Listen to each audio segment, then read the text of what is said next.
If you picture the Jurassic Oceans as a kind of prehistoric action movie, most people imagine the big-name stars, the bone-crushing pliosaurs or the T-Rex-sized mosasaurs from Jurassic World. But before those scene stealers ever showed up, the seas already had their apex predators, and they looked like something out of a science fiction thriller. These were the Ichthyosaurs, reptiles built like nature's perfect submarines, with dinner plate eyes and jaws full of teeth made for slicing through anything unlucky enough to cross their path. And among these marine hunters, one stood out as the ultimate early Jurassic super predator, Temnodontosaurus. Imagine an animal the size of an orca, with the speed of a tuna and the bite force to match anything alive today. This wasn't some gentle dolphin of the Mesozoic. This was a hunter at the top of its game, the first true king of the Mesozoic seas.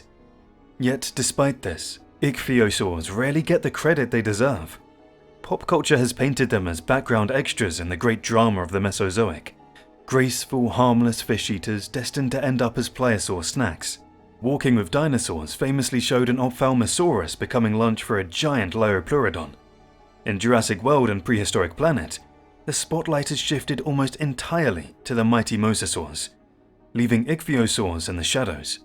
For nearly 2 centuries, they've been cast as the also-rans of the marine reptile world, the Mesozoic's dolphins, forever swimming in the wake of their more notorious cousins. But this reputation is deeply misleading.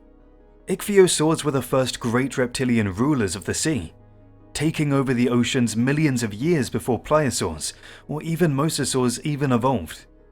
They weren't just fast squid chasers, they were apex predators, filling a whole spectrum of niches from agile hunters to colossal, macro-predatory giants. And thanks to modern research, we now know they reigned longer than pliosaurs and mosasaurs combined, dominating the ocean for over 150 million years, and producing some of the most formidable hunters the planet has ever seen. And none embodied that power more than Temnodontosaurus. With its dagger-like teeth and its enormous jaws, it ruled its territory like a pelagic tyrant. Fossil evidence shows that Temnodontosaurus didn't just survive in its ecosystem, it dominated it, preying on other marine reptiles and claiming its throne as the cutting-toothed king of the early Jurassic seas. The story of Ichthyosaur research is practically the story of paleontology itself.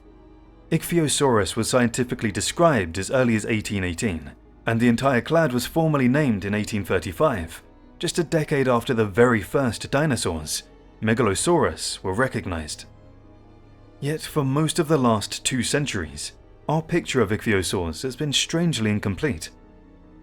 The majority of early finds, including the iconic Ichthyosaurus and Ophthalmosaurus, belonged to a group called Funasauria, sleek, medium-sized hunters that specialized in chasing fish and squid. They had streamlined bodies, slender jaws, and small, conical teeth, perfect for grabbing slippery prey, but not for tearing into something big. Since these Funasauurs dominated the fossil record for more than a century, they came to define the entire group in the public imagination. Ichthyosaurs were seen as harmless little squid snatchers, forever overshadowed by the more menacing pliosaurs and mosasaurs. But the fossil record has a way of surprising us. The first crack in this old narrative came in 1972, with the description of Himalayasaurus, a giant Triassic ichthyosaur reaching 10 to 15 meters, or 33 to 49 feet in length. Its enormous blade-like teeth, the largest ever found in an ichthyosaur, were clearly built for ripping apart big prey. Then, in the 1980s, paleontologists discovered teeth from Oceanisaurus, a colossal ichthyosaur up to 21 meters or 68 feet long, with sharp cutting edges that hinted at a predatory lifestyle. And yet, these discoveries weren't enough to rewrite the textbooks. Himalayasaurus was even questioned as a true ichthyosaur, and Oceanisaurus was incorrectly dismissed as a toothless suction feeder. Old ideas die hard. And then, everything changed in 2013. That year, paleontologists unveiled Phyllatoarchon saurophagus, literally lizard-eating ruler of the seas, At nearly 9 meters or 28 feet long, with a meter-long skull and massive double-edged cutting teeth, this Ichthyosaur was clearly no gentle tentacle snacker. Its anatomy provided the first, unambiguous evidence that some Ichthyosaurs were macropredators, apex hunters capable of tackling other marine reptiles.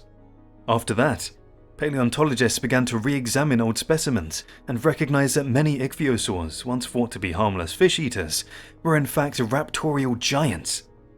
Today, it's clear that for much of the Triassic and early Jurassic, Ichthyosaurs were the ocean's top predators. And here's the delicious irony. The best evidence for this was sitting in museum collections all along.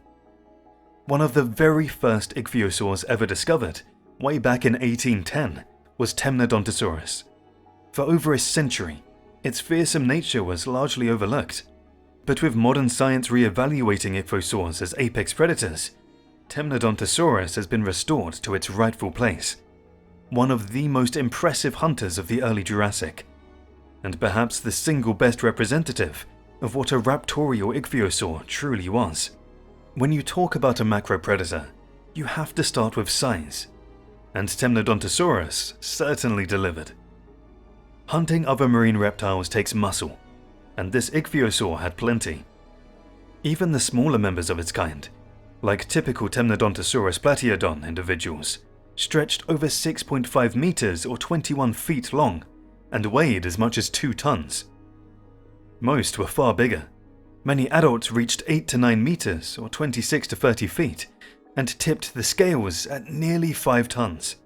And then there's the showstopper, the Rutland sea dragon, a stunningly preserved Temnodontosaurus trigonodon, measuring 10 meters or 33 feet long, and likely weighing over 7 tons. Putting it in the same weight class as an orca, and making it the largest predator of its time. But this wasn't some sluggish sea monster lumbering through the water. Temnodontosaurus was surprisingly agile for its size. It had a long, flexible tail, ending in a large fluke designed for maneuverability rather than sheer speed, and long, powerful flippers that acted like precision rudders. This was a giant that could pivot sharply and ambush prey with shocking quickness. Of course, size and agility only get you so far. What made Temnodontosaurus truly terrifying were its weapons. Its jaws were massive, up to 2 meters or 6.5 feet long in the largest individuals, and reinforced to withstand bone-crushing forces. The real stars, though, were the teeth, laterally compressed, double-edged, and ridged to act like built-in serrated knives. If its prey was too big to swallow whole, Temnodontosaurus could simply carve it into bite-sized pieces.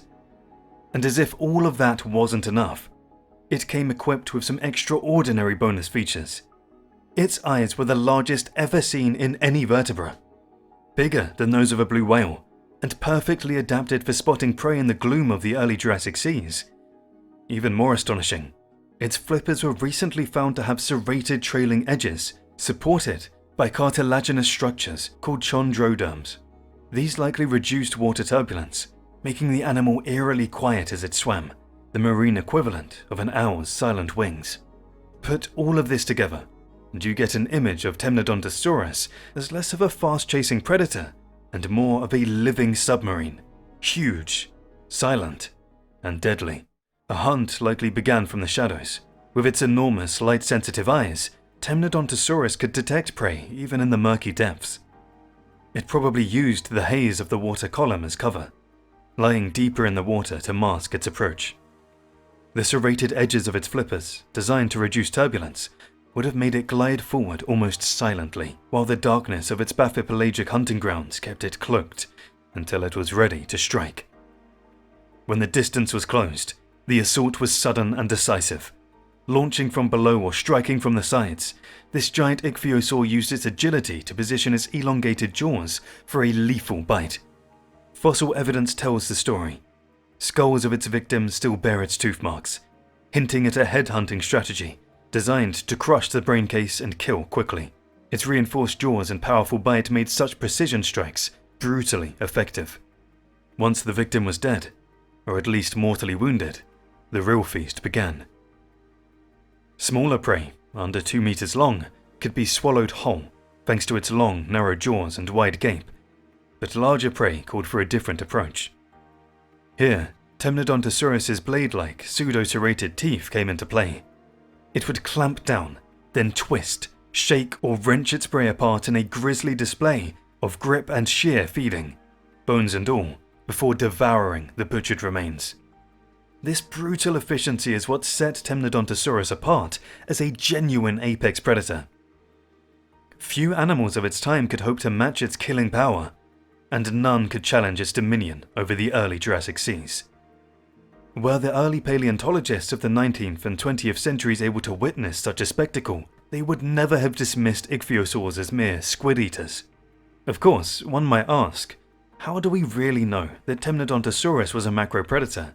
Anatomy can tell us a lot about an animal's potential, but the ultimate proof comes from where it lived, what it ate, and how it fit into its ecosystem. And for Temnodontosaurus, the answers lie in one of the most famous fossil sites of the entire Jurassic, the Posidonia Shale, dating to roughly 183 to 178 million years ago, and stretching across what is now Germany, Austria, Luxembourg, Switzerland, and the Netherlands. The Posidonia Shale preserves an ancient tropical sea teeming with life.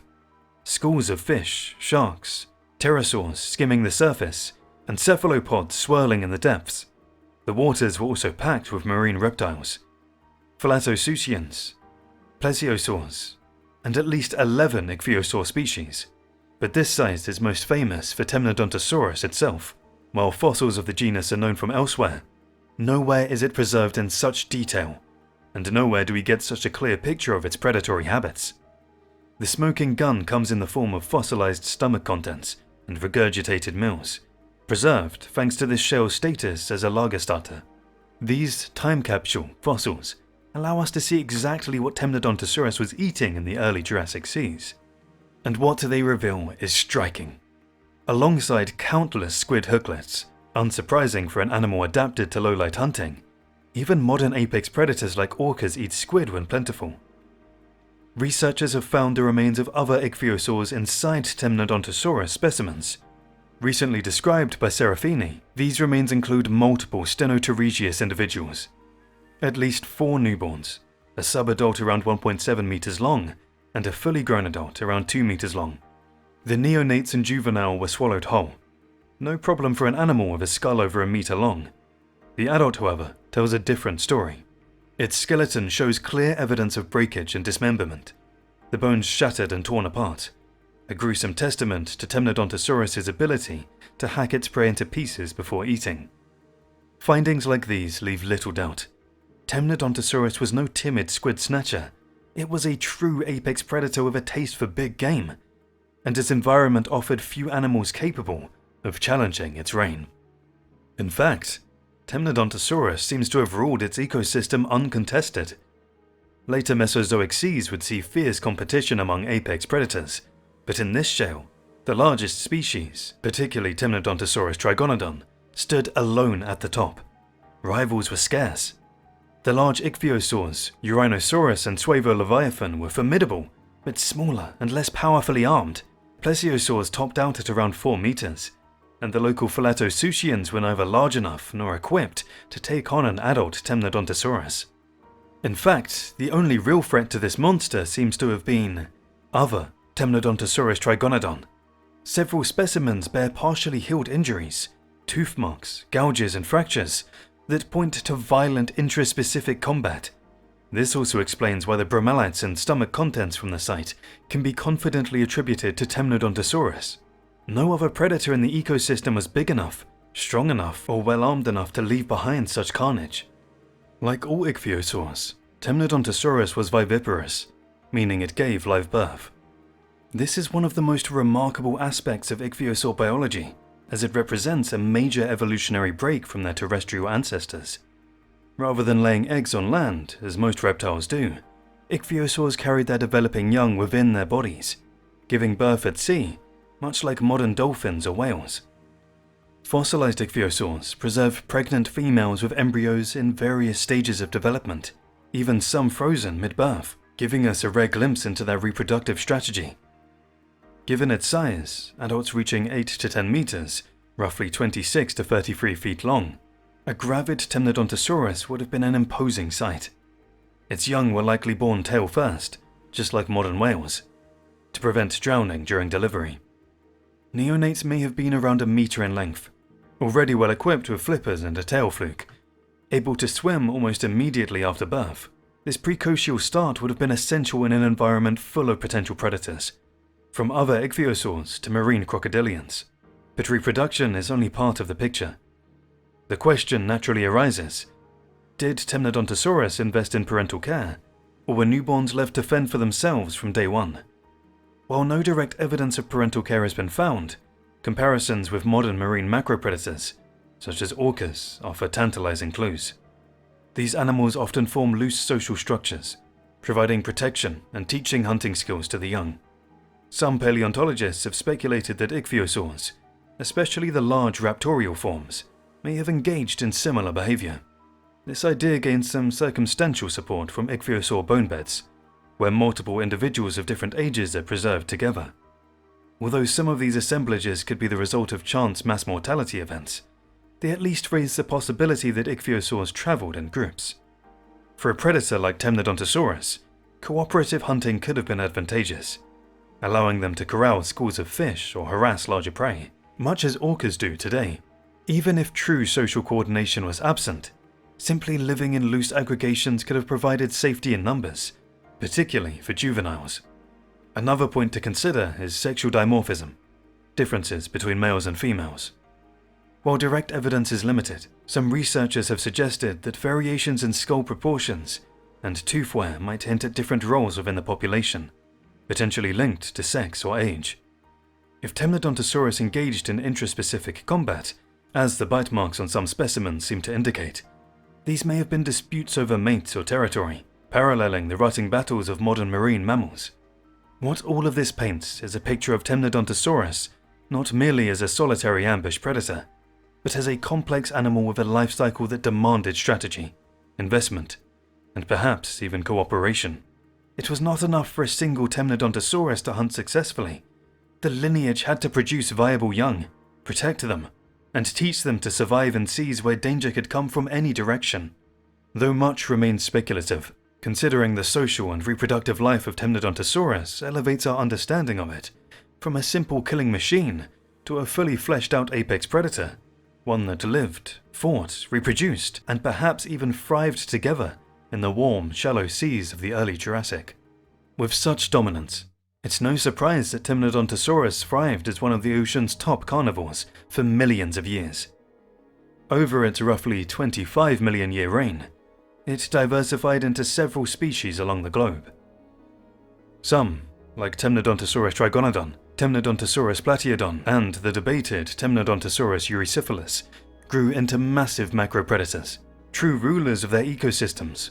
Others stayed small and adopted a more modest fish and squid hunting lifestyle, closer to what we traditionally associate with ichthyosaurs.